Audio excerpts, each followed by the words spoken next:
Assalamualaikum warahmatullahi wabarakatuh, Mitra Kominfotik. Apa kabar Anda hari ini? Saat ini saya sudah berada di salah satu tempat wisata, yaitu Taman Purbakala Benteng Otanaha. Nah, kita akan masuk ke dalam, kita akan lihat seperti apa suasana di dalam. Dan seperti biasa, kita hari ini juga masih di program Kabar Gorontalo Sepekan edisi hari ini bersama saya, Fandi Wahab.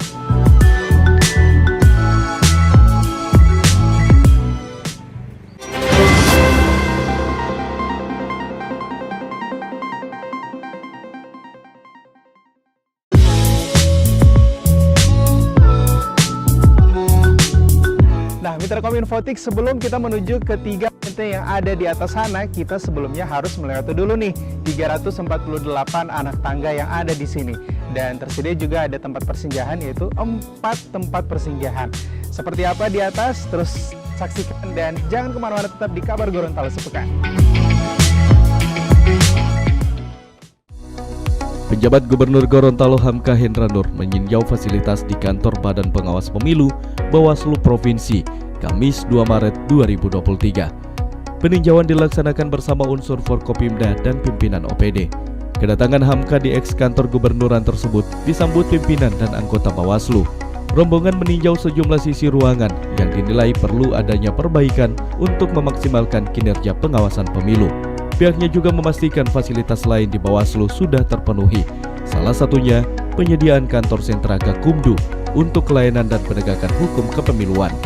Terkait dengan penganggaran Pilkada serentak 2024, Pemprov Gorontalo juga sudah memenuhi kewajibannya.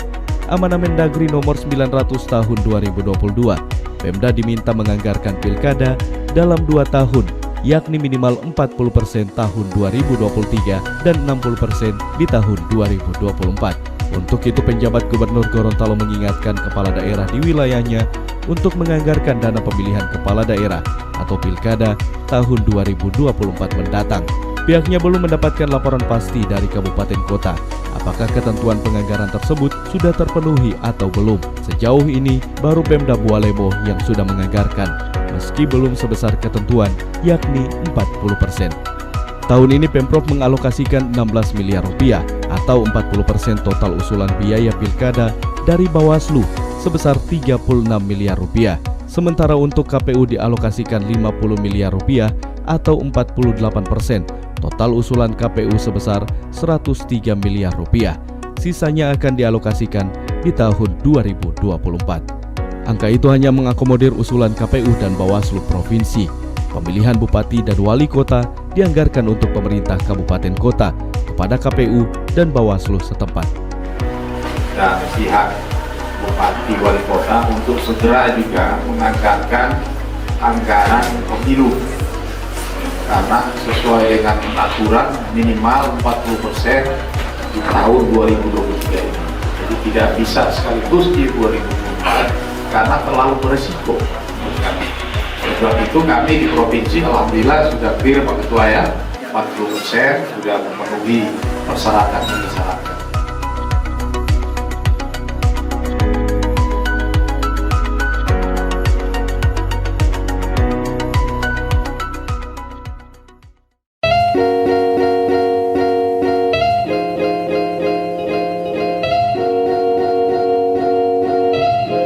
Mitra Kominfotik, setelah melewati 348 anak tangga yang sangat banyak, akhirnya saya sudah berada di puncak dari Benteng Otanaha ini. Ada 3 benteng yang sangat indah, dan gak cuma benteng aja, tapi juga kita di sini bisa disuguhkan dengan pemandangan yang sangat luar biasa.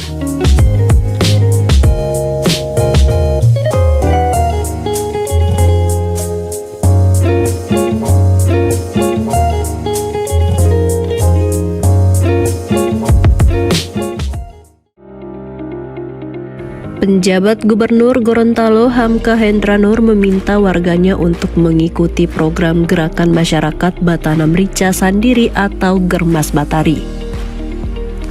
Program yang digalakan oleh Dinas Ketahanan Pangan ini diharapkan bisa menekan kenaikan harga rica yang terjadi jelang Ramadan. Sebagaimana diketahui, komoditi rica di Gorontalo salah satu yang mengalami kenaikan. Sebelumnya harga rica berkisar di harga Rp35.000 hingga Rp40.000. Kita sudah menyentuh harga Rp60.000 per kilogram.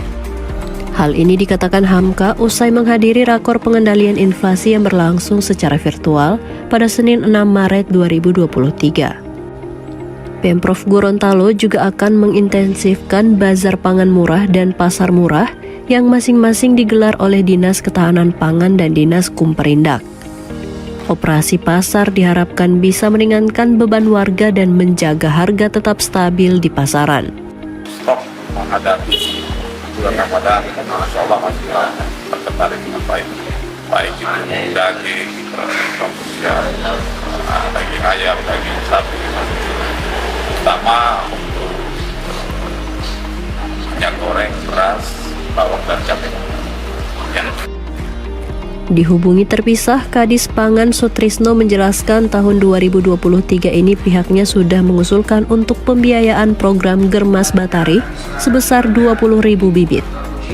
Jika diasumsikan satu kelompok mendapatkan 200 bibit, maka program itu bisa menjangkau 100 kelompok masyarakat. Pemerintah kabupaten kota diharapkan juga bisa menyediakan program serupa. Germas Batari dinilai mampu menjaga stabilitas harga rica minimal untuk memenuhi kebutuhan rumah tangga.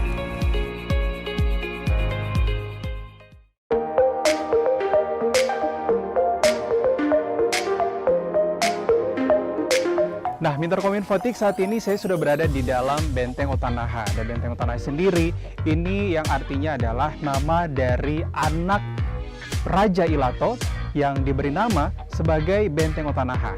Ota artinya benteng dan Naha adalah nama dari anak Raja Ilato. Kenapa diberikan nama Benteng Otanaha ini sebagai rasa terima kasih dan juga untuk mengenang perjuangan dari Naha ini sendiri melawan penjajah pada masa itu.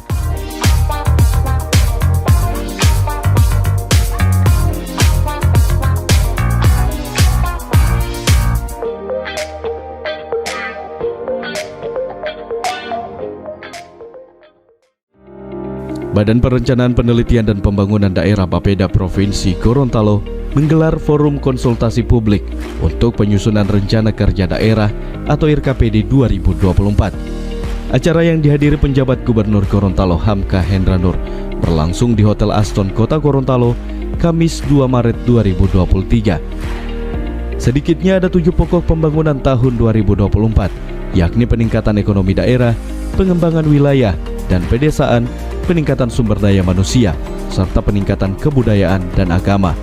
Ada juga peningkatan infrastruktur dasar dan strategis, peningkatan lingkungan hidup dan kebencanaan, serta peningkatan tata kelola pemerintahan, ketertiban, keamanan, dan demokrasi. Kepala Bapeda Provinsi Gorontalo Sofyan Ibrahim menjelaskan, ada sejumlah isu strategis yang diangkat dalam forum tersebut. Masalah efektivitas tata kelola sumber daya ekonomi, transformasi struktural yang berjalan lambat, serta pengembangan wilayah untuk pengutamaan kesenjangan. Masalah perlindungan sosial dan kemiskinan juga turut diangkat dalam forum. Ada juga isu optimalisasi pelestarian budaya, pemantapan infrastruktur, serta deplesi sumber daya alam dan degradasi lingkungan hidup. Sementara itu, penjabat Gubernur Gorontalo Hamka Hendranur meminta agar arahan Presiden Jokowi beberapa waktu lalu menjadi perhatian khusus pada RKPD 2024. Sedikitnya ada 8 arahan, yakni menekan inflasi, menurunkan kemiskinan ekstrim, dan penurunan angka tengkes. Oleh sebab itu, pelaksanaan forum konsultasi publik ini merupakan salah satu agenda rutin perencanaan pembangunan daerah karena merupakan wadah yang sifatnya politis dan partisipatif, serta dalam rangka pembentukan komitmen bagi seluruh stakeholder pembangunan dalam rangka penyusunan rencana kerja pemerintah daerah tahun 2024. Selain 3 aspek tersebut, fokus pemerintah pusat ke daerah menyangkut penyusunan rencana induk penataan kota dan juga penajaman yang memiliki visi dan dapat menunjukkan keunggulan dan keunikan daerah, menjaga stabilitas politik dan keamanan jelang pemilu 2024, serta menjamin kebebasan beragama. Sebagaimana diketahui, RKPD merupakan penjabaran dari RKP Provinsi Gorontalo tahun 2023 hingga 2026. RKP transisi sebelum ada gubernur dan wakil gubernur definitif pasca Pilkada 2024. Capaian indikator makro Provinsi Gorontalo tahun 2022 menjadi acuan untuk diintervensi pada RKPD 2024. Pertumbuhan ekonomi Gorontalo 2022 sebesar 4,04% dan presentase penduduk miskin 15,51%.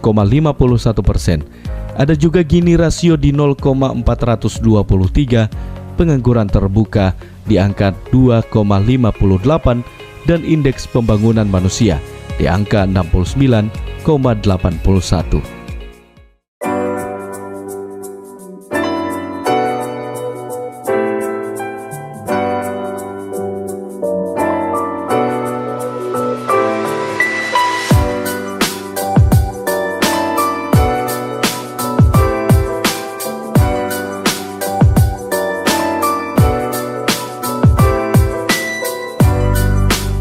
Nah, Mitra Kominfotik, saat ini saya sudah berada di salah satu benteng yang bernama Otahia.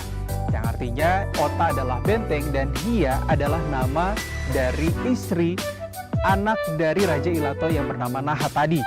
Nah, yang unik dari ketiga benteng ini adalah bahan bangunan yang digunakan pada zaman itu menggunakan batu kapur, pasir, dan sebagai campurannya adalah putih telur dari burung maleo. Unik bukan?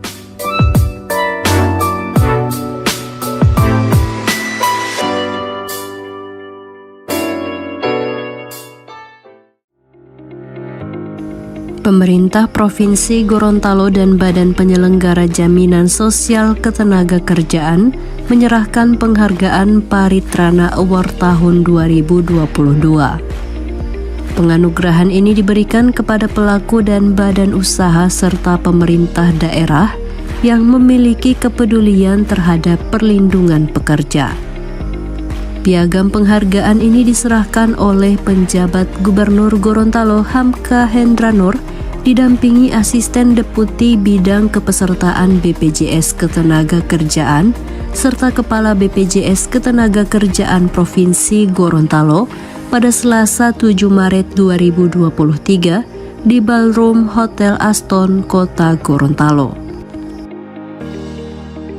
Penilaian kategori pemenang Paritrana Award tahun 2022 dimulai sejak 1 Januari 2022 sampai 31 Desember 2022. Untuk kategori sendiri dibagi menjadi 5 nominasi, yakni untuk pemerintah kabupaten kota, usaha skala besar terbaik, sektor layanan publik, usaha skala menengah, dan usaha kecil mikro.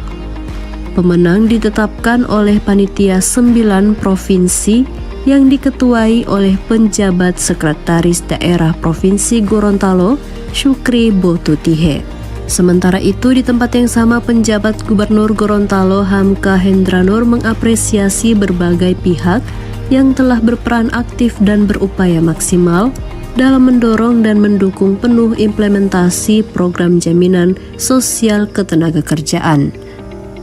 Terutama seluruh pemenang baik Pemda maupun badan usaha di Provinsi Gorontalo yang berhasil meraih Paritrana Award tahun 2022. Teman-teman untuk bisa memberikan perlindungan baik kami di birokrasi maupun yang ada industri-industri yang di luar itu sehingga bisa memberikan jaminan soal sosial ketenagakerjaan. Yang kedua, penghargaan kepada Paritrana Award ini. Penghargaan Paritrana Award ini adalah saya kira merupakan program pemerintah yang diinisiasi oleh Kemenko PMK dan Kemendagri, kemudian Kemenaker dan BPJS Ketenagakerjaan dalam rangka Bapak Ibu sekalian memberikan apresiasi kepada pemerintah daerah dan pelaku usaha yang telah mendukung penuh implementasi program jaminan sosial ketenagakerjaan. Kepesertaan untuk Provinsi Gorontalo sesuai data dari BPJS Ketenagakerjaan per 31 Desember 2022 mencapai 78.859 tenaga kerja untuk segmentasi penerima upah, penambahan 24.264 tenaga kerja untuk segmentasi bukan penerima upah, dan tenaga kerja jasa konstruksi mencapai 44.833 tenaga kerja.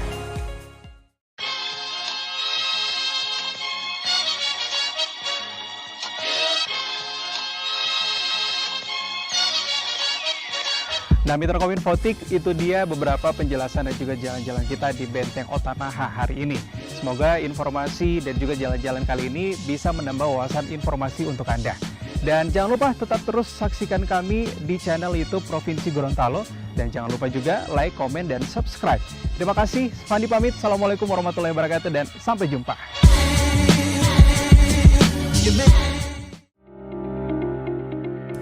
Provinsi Gorontalo direncanakan akan menjadi kawasan pangan nasional. Implementasi gagasan ini diketahui melalui hasil pertemuan antara Wakil Ketua Majelis Permusyawaratan Rakyat Republik Indonesia, Fadel Muhammad, dengan penjabat Gubernur Gorontalo Hamka Hendranur di ruang pribadi Gubernur pada Rabu 8 Maret 2023.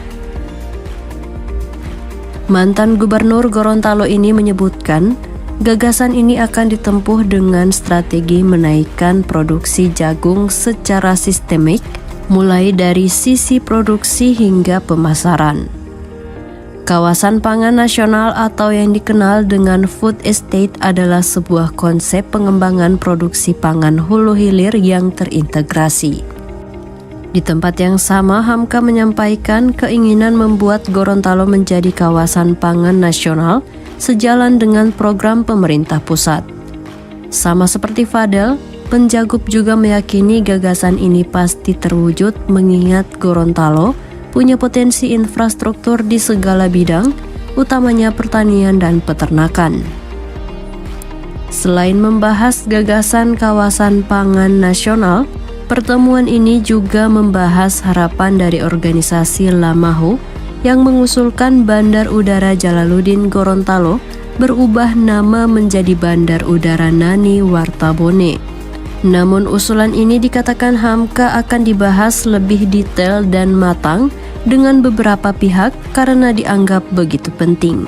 Pak Fadel, kita ingin coba menyahuti harapan pemerintah pusat, maka kita ingin membuat kawasan pangan nasional. Sudah potensi infrastruktur yang Gorontalo punya. Nah, ini kita akan coba nanti buat proposal. Sudah tadi ada proposal juga dari Pak Fadel, kita akan diskusi nanti dengan BPT. Kalau sudah siap, kita akan coba nanti presentasi pemerintah pusat. Mudah-mudahan sesuai dengan arahan Presiden politik, maka Gorontalo punya potensi untuk memiliki kawasan pangan nasional.